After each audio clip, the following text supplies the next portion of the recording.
Parce que tout ce qu'il a fait ne cadre pas avec la population. Il a fait souffrir nos parents d'abord en émettant un avis contraire par rapport au chef de l'État qui a voulu que la gratuité soit au niveau de l'enseignement de base. Willy Bakounga a instauré la gratuité dans tous les niveaux des écoles et il y a eu des grèves partout. Mais aujourd'hui, Tony Mwaba a maîtrisé la grève. Tony Mwaba aujourd'hui est dans l'itinérance. Il est par-ci par-là, il était dans Bujimaï, il était dans le Bandundu, il est aujourd'hui dans le Maniema. Je vous apprends qu'hier, il a remis encore un lot de bancs dans les Kindu. Mais dites-moi, qu'est-ce qu'il y a comparé entre deux ministres? C'est que vrai, je regrette beaucoup de le dire comme ça. J'ai beaucoup d'estime envers Willy Bakounga. Parce qu'on dit qu'il est lavé par rapport aux constructions des maisons des militaires. Et lorsque il y a des choses où on doit avoir une partie, parce que dans le procès Vital Kamerhe, vous avez un problème de saut de moutons, vous savez, il y a un problème de construction des maisons pour les militaires. Et là, dans ma lecture, je me dis, on l'a lavé au niveau des constructions des maisons. Même œil critique. L'œil critique que moi je vous amène, par rapport à la procédure, aujourd'hui, le rôle d'un avocat, c'est déceler le faille qui est dans un jugement.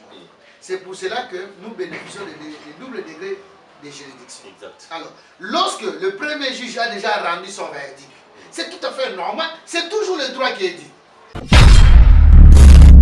C'est ce qui fait qu'on puisse arrêter quelqu'un. Je parle dans les termes les plus faciles que les comédiens mortels peuvent comprendre. Donc, c'est par rapport à ça que dans le principe, nous avions vu les éléments.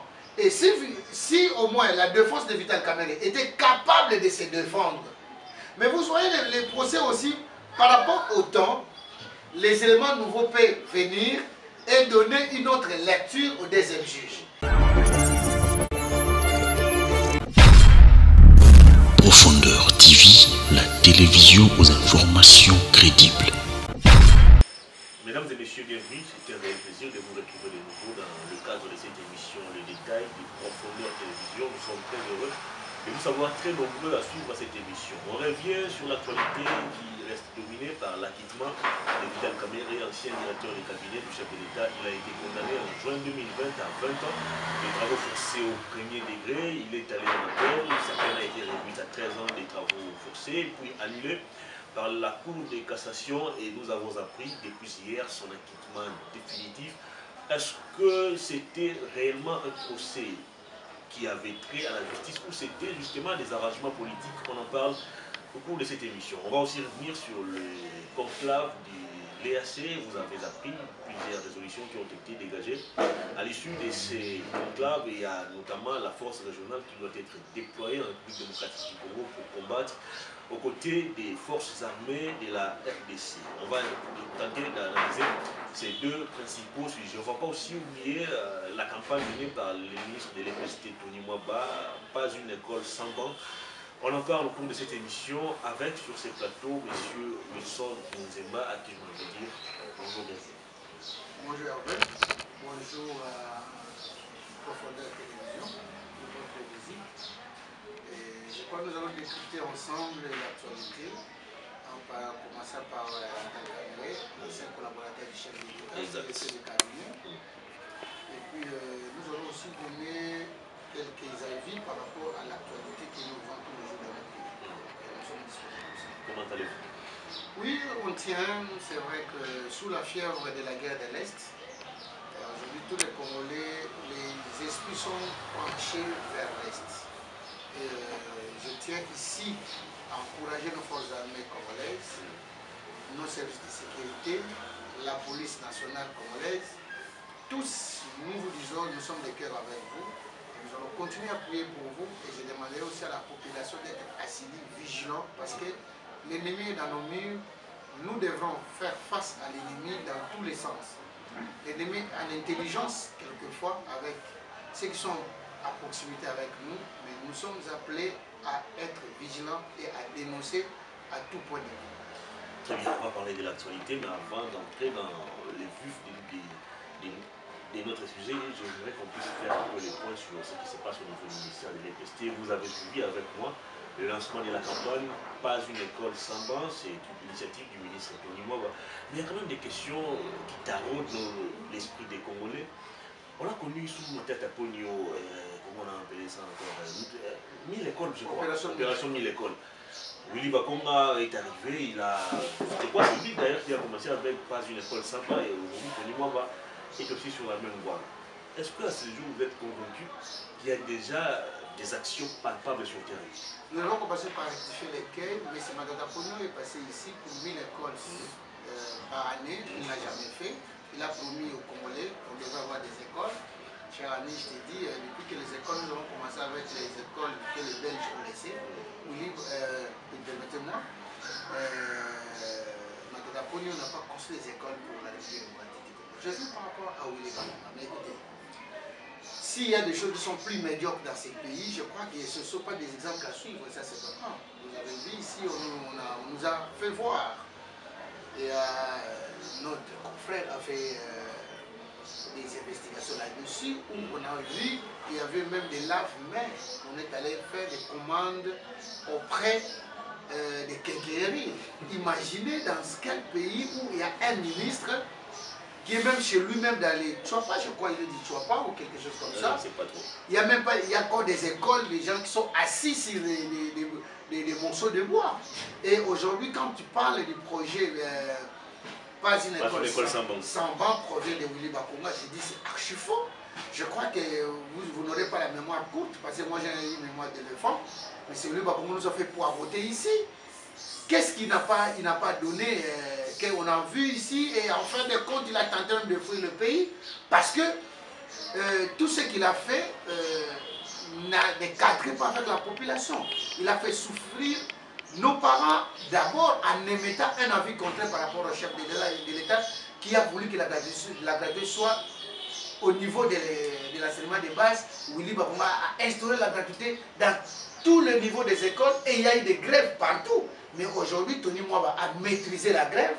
Tony Mwaba aujourd'hui est dans l'itinérance. Il est par-ci par-là, il était dans Bujimaï, il était dans le Bandundu, il est aujourd'hui dans le Maniema. Je vous apprends qu'hier, il a remis encore un lot de bancs dans les Kinous. Mais dites-moi, qu'est-ce qu'il y a comparé entre des ministres? C'est que vrai, je regrette beaucoup de le dire comme ça. J'ai beaucoup d'estime envers Willy Bakonga. Malheureusement, il n'a pas bien travaillé. Mais attendez, a fortiori, il est passé dans les écoles kibanistes comme enseignant. Vous savez ça c'est l'histoire. Donc, c'est quelqu'un qui s'y connaît, parce que moi, je suis un enfant d'un enseignant. Donc, en tant que, moi-même aussi, je suis enseignant. En tant qu'éducateur, je crois que Willy Bakonga n'est pas un modèle à suivre par rapport à ce qui s'est passé dans notre pays. Aujourd'hui, Tony Mwaba, il faut encourager. D'ailleurs, je vous apprends que les élèves ne vont plus payer les TENAFEP. Les élèves des écoles privées. Donc, il y a la gratuité et l'élargissement de la gratuité au niveau des écoles privées. Ça n'a jamais existé. Et sous le patronage toujours d'Antoine Félix Tshisekedi. Donc, tout ce qu'on nous a fait miroiter ici, il y a la gratuité de l'enseignement que Kabila nous a amené, Willy Bakonga est venu avec une gratuité fantôme, et Tony Mwaba aujourd'hui a balisé les chemins. C'est vrai qu'il y a quelques poches de résistance par rapport aux confessions religieuses, tout et tout, par rapport aux écoles conventionnées, mais dis-moi, la gratuité de l'enseignement aujourd'hui est palpable. Et s'il y a élargissement au niveau des écoles privées, donc nos enfants qui sont dans les écoles privées bénéficient aujourd'hui de ces concours-là sans payer les frais. C'est quoi justement la différence entre Tony Mwaba et Willy Bakonga? Parce que s'il faut même par le passé, les deux ont été accusés, à tort ou à raison, de faire des détournements. Vous allez vous rappeler de Tony Mwaba, d'ailleurs c'est l'affaire de 16 millions, 4 millions, 400 000. Mais mon cher ami, je crois que je commence par Tony Mwaba qui est plus récent. Tony Mwaba, vous avez vu, l'IGF est allé voir Tony Mwaba. Aujourd'hui, tout le monde donne raison à Tony Mwaba. L'argent qui n'a jamais été décaissé, mais lui, je veux faire les contrôles sur l'argent virtuel. Voilà, il est confondu aujourd'hui. Maintenant, on procède à la paye de 2020, 2021, 2022 pour les surveillants et tout ce qui est comme action qui vont se passer par rapport au TENAFEP ainsi que aux examens d'État. Voilà cette contradiction-là. Ça démontre déjà que nous avons un homme qui est intègre, qui travaille pour la République, qui a la volonté d'aller plus loin par rapport à la concrétisation de la qualité de l'enseignement. Mais on veut toujours torpiller l'action qu'il est en train de mener par rapport aux sentiments personnels. Ça, bon, je suis désolé de dire ça à l'IGF. Je crois que quand il est en train de mener des enquêtes, il y a des enquêtes qui sont préjuridictionnelles et les secrets ne pouvaient pas être divulgués. Parce que quand il doit traiter quelqu'un de détourneur, au moment où l'infraction n'est pas encore établie, il est allé même plus loin pour dire qu'il est récidiviste. Imaginez quelqu'un qu'on donne le moyen pour l'action telle que les tournois des écoles interscolaires. L'argent est payé à 22 h. À 6 h du matin, vous envoyez l'inspection pour inspecter quoi? C'est ça, je crois que c'était l'acharnement à quelqu'un. Non mais attendez, quand on doit faire, on doit utiliser on doit exécuter un budget. Je crois qu'il y a un temps, il y a des intervenants qu'on doit payer. Et ces intervenants, je crois que ce n'est pas de 22 h à 6 h du matin qu'on doit les payer. Soyons sérieux. S'il y a des maisons qu'on a pris des contacts, on a pris Transco, on a pris par-ci par-là, mais Tony Mwaba est arrivé à surmonter, il a fait preuve d'homme d'État. Et à savoir que Tony Mwaba c'est un juriste. Donc, ce qui est matière procédurale, je crois qu'il doit en tenir compte. Et tu ne peux pas automatiquement, sans un jugement rendu, qualifier quelqu'un de détourné. Mais par contre, parce que tu veux qu'on fasse une étude comparative par rapport à Willy Bakoura, cher ami, ce n'est pas un secret de polichinelle, il s'appelle comment Non, Willy Bakoura s'est retrouvé dans le Congo-Brazzaville. Pour quelle raison? Je ferme la parole. Oui, a quitté par grâce présidentielle. Le manœuvre dilatoire, nous le savions tous, mais je vous épargne de ça parce que les téléspectateurs ont besoin d'entendre ce qui s'est passé. Il est membre de l'Union Sacrée. L'Union Sacrée n'est pas une blanchisserie. Moi, je suis membre de l'Union Sacrée.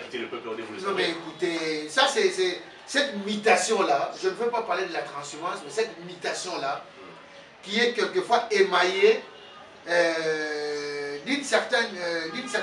un comportement qui, donc c'est un comportement des gens qui n'ont pas d'idéal. Parce que moi, dans mon état d'esprit, pendant 18 ans que Kabila nous a géré ici, je n'ai jamais changé de position. J'ai dit, je reste dans l'opposition, je suis resté dans l'opposition.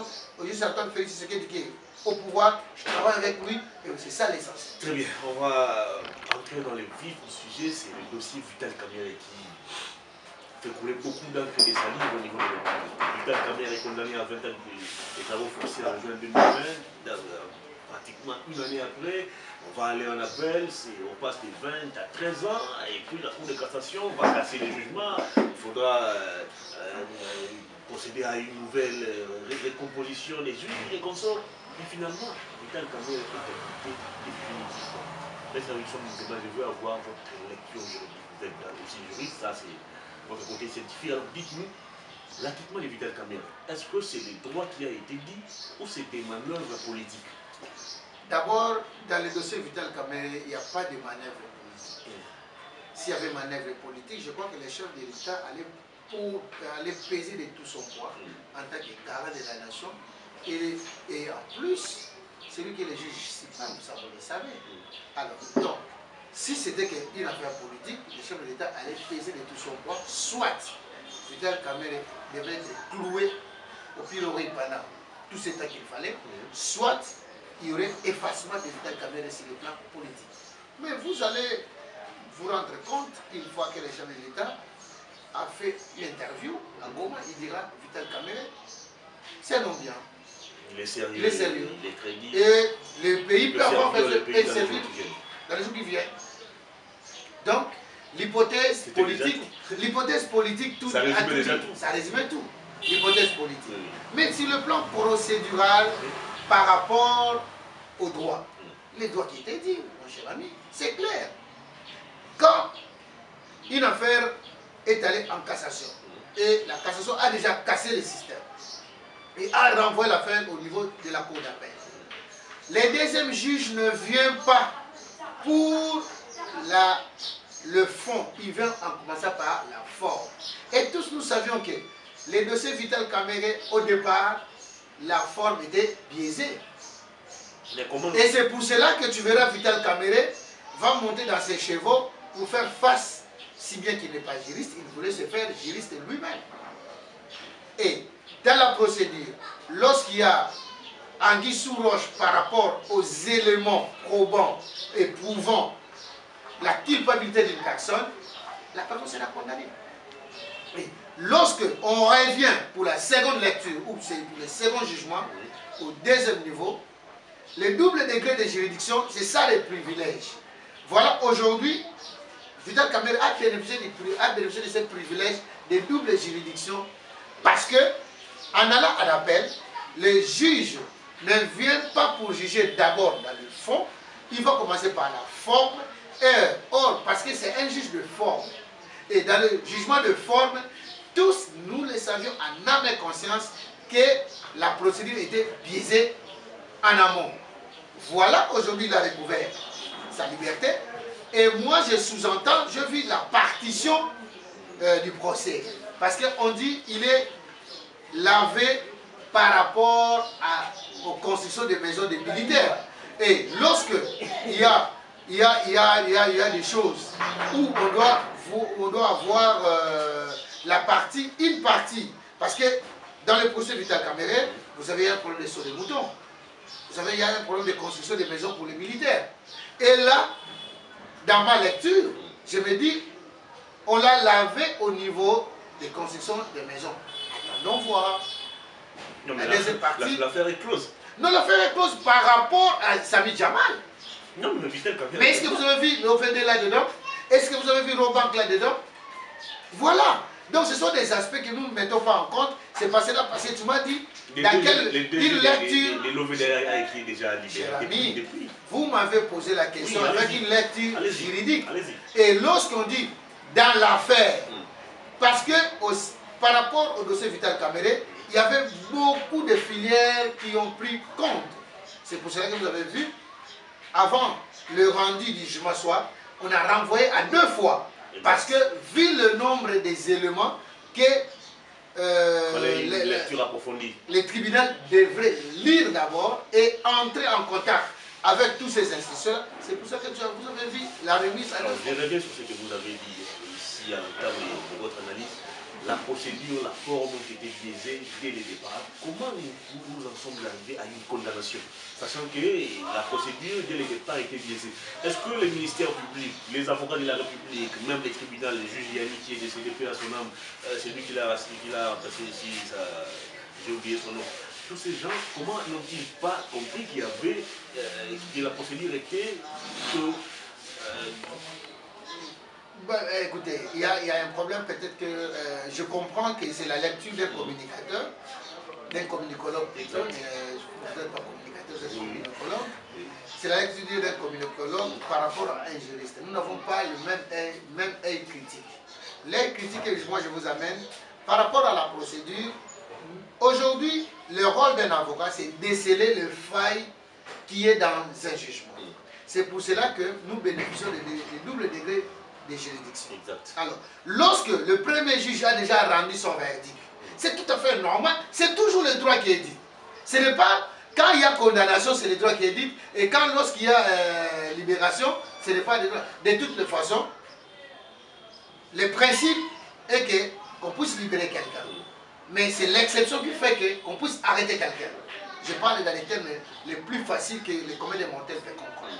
Donc, c'est par rapport à ça que dans le principe, nous avions vu les éléments. Et si au moins la défense de Vital Kamere était capable de se défendre.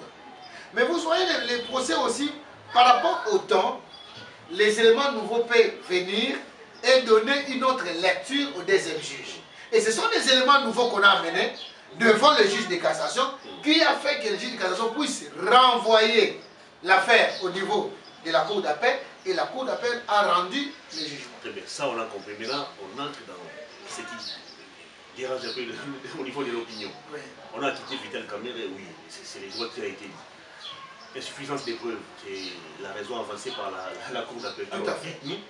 où sont partis les 57 millions? Si Vital Kamerhe aujourd'hui est acquitté, on suppose qu'il est innocent. Alors les 57 millions pour lesquels... Les 52 millions. C'était 57. Je pense pas. Bon, ok, allez-y. Les 57 millions pour lesquels Kamerhe a été inculpé jusqu'à être condamné étaient Iwapi. Non, mais attendez. Ça, on doit savoir au moins. Non, mais attendez. En suivant Jamal, il dira il y a encore des maisons préfacées qui jonchent dans des ports, Lobito, Matadi, par-ci par-là. Moi, la question que je me posais dès le départ, pourquoi le tribunal n'a pas eu le luxe de descendre sur le terrain et constater? C'était la question que je me posais dès le départ. Ça, c'est un élément qui donnait du confort à Vital Kamerhe. Et malheureusement, à Vital Kamerhe, il a fallu que soit lui devait demander la remise pour que lui puisse supporter le fait de déplacement du tribunal. Et ça n'a pas eu lieu. Et lorsque l'innocent profite par rapport aux actes posés par les tribunaux, et à ce moment-là, Vital Kamerhe a profité du temps qui s'est écoulé. Tout ce temps, les 2 ans qui sont écoulés, il a eu le temps de peaufiner maintenant sa demande pour qu'il soit entendu sur les doubles degrés de juridiction. Et il a bénéficié de ça. Les 52 millions, moi j'ai dit, c'est les 57 millions plutôt, moi j'ai dit que, je ne dis pas que ça n'a pas été détourné, parce que les détournements doivent être prouvés. Et aujourd'hui, Jamal nous dit qu'il y a encore des maisons préfamiliales qui jonchent par-ci par-là.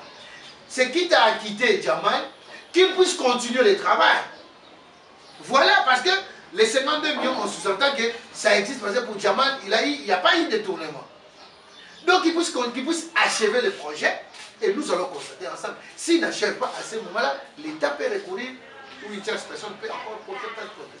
Mais franchement, cette histoire des 100 jours, ça dépasse l'entendement. Non, au fait, il y a déjà des préjugés. Il y a des préjugés. Lorsque tout le monde qui est acquitté. Non, mais attendez.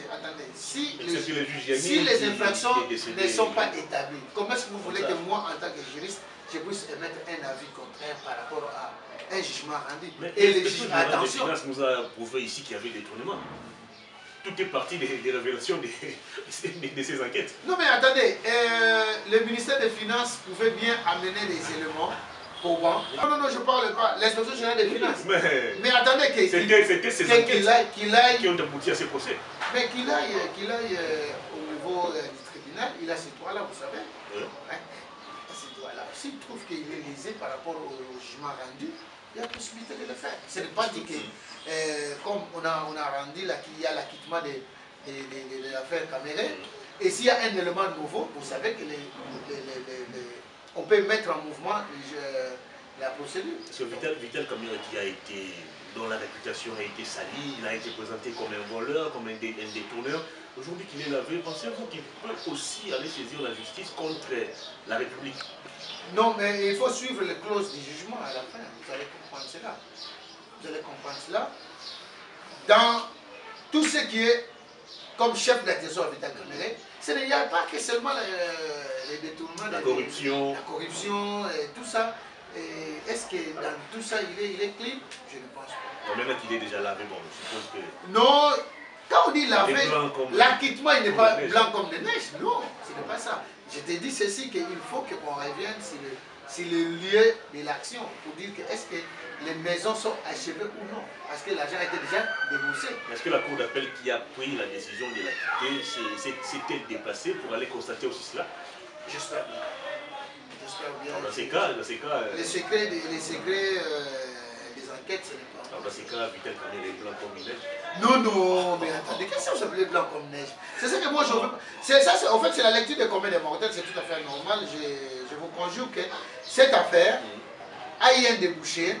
Et Vital Kamerhe en a bénéficié aujourd'hui pour sa liberté. Merci beaucoup, c'est un père de famille. Hein. On ne va pas.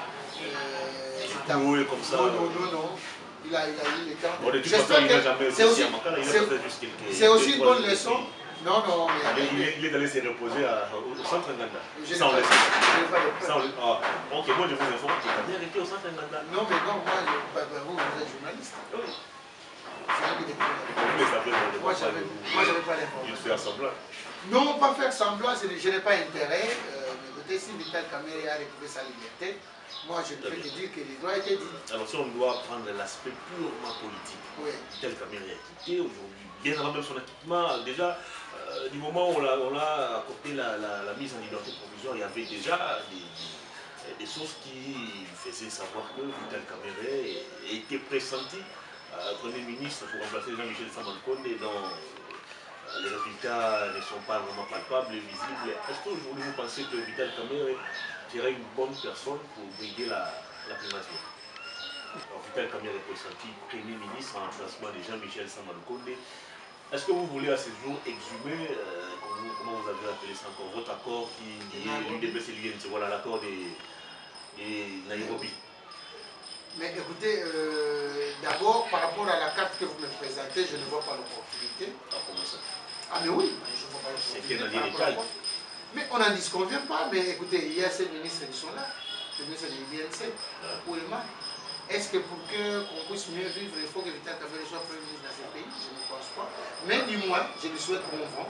S'il arrivait qu'il soit Premier ministre, il n'est pas aussi moindre. C'est qu'il veut par rapport à l'expérience, par rapport à la compétence. Aux compétences, par rapport à mon jeune frère Samalukonde, c'était Premier ministre. Oui, mais attends, il a une famille, non? Quand je parle comme ça, quand tu parles de Vital Kamerhe, vous n'avez pas dit qu'il est fils du directeur de cabinet? Il est prisonnier aussi. Il faut tout dire, non?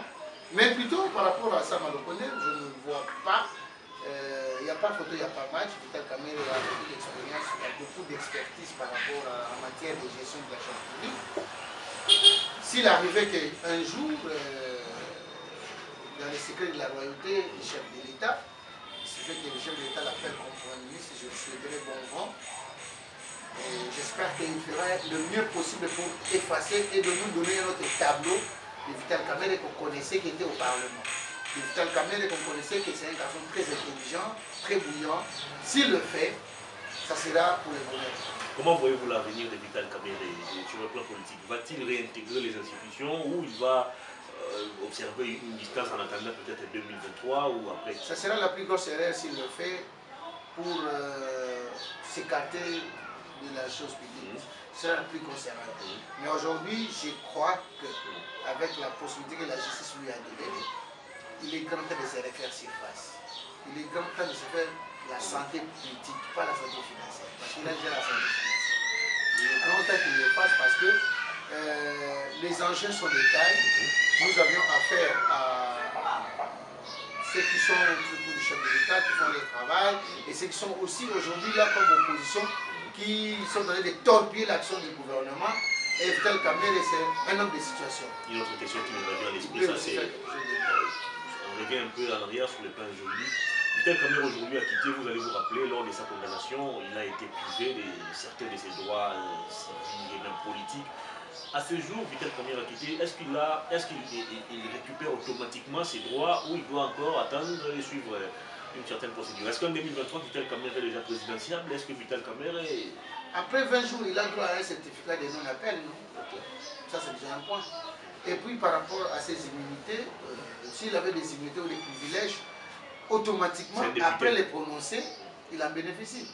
Donc, ça, c'est un faux problème.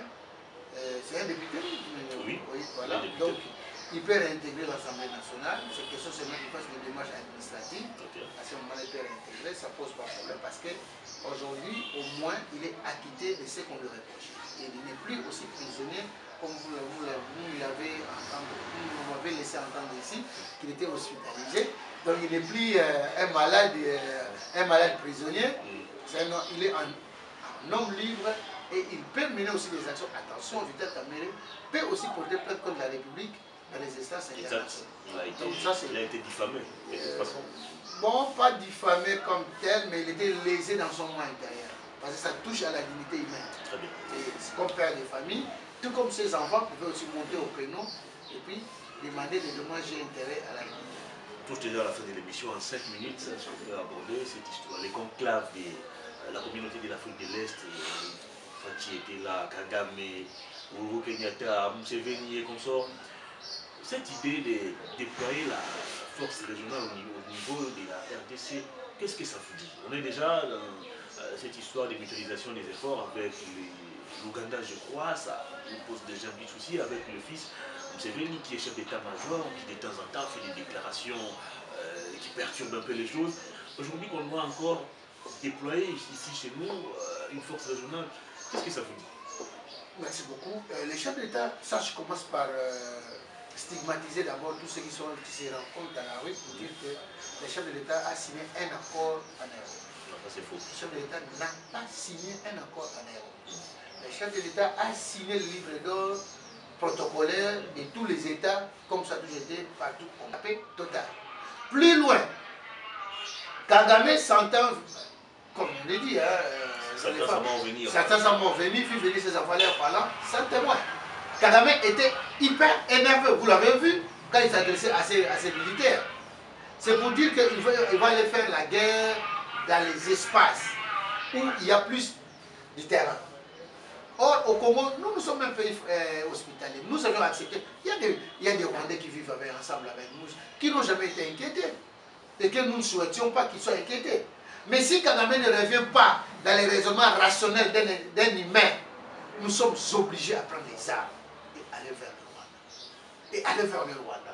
Et c'est que moi je demanderais à la population, c'est comme ça que j'ai dit au départ, quand j'ai commencé l'émission, j'ai invité la population d'être vigilant, d'être éveillé. Les Kamamabele babounde la Kamo. Les Kamamabele bakoufe la Kamo. Notre pays, nos ancêtres ne l'ont pas eu comme cadeau. Et qui nous ont légué ça comme cadeau, mais ils se sont battus pour avoir notre territoire. Et nous sommes appelés à protéger l'intégrité territoriale, même au sacrifice suprême. Je crois que le moment viendra où nous allons nous lever comme un seul homme, comme on l'a fait en Ukraine, pour dire l'Ukraine a fait face à la Russie, pas par rapport à une force militaire, mais c'est par rapport à une force démographique. Et nous, les Congolais, nous sommes capables de le faire.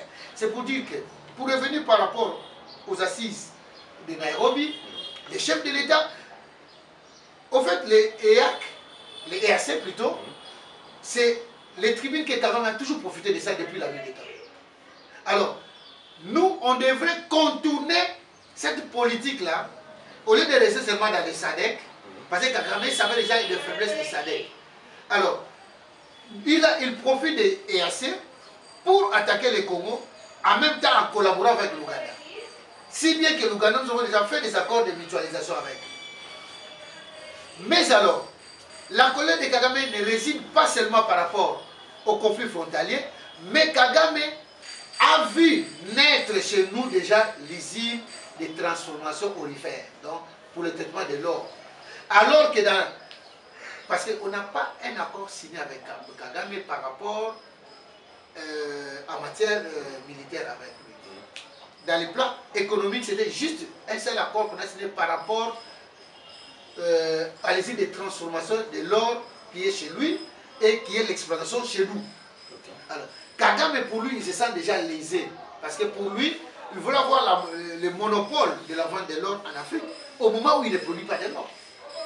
Ça, c'est deuxième point. Troisième point. Pourquoi Kagame... Oui, je vais jeter par là. Kagame s'acharne contre le président Antoine Félix Tshisekedi. Il a compris que le peuple est envers Antoine Félix Tshisekedi. Et comme dans leur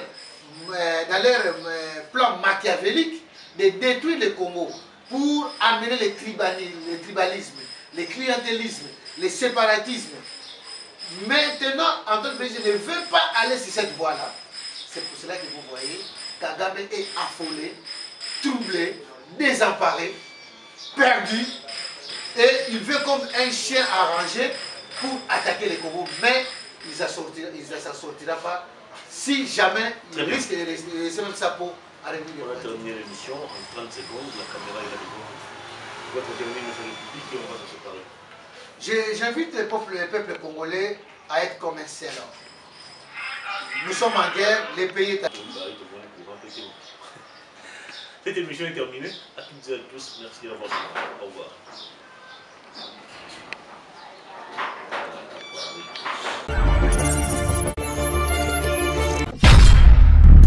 Profondeur TV, la télévision aux informations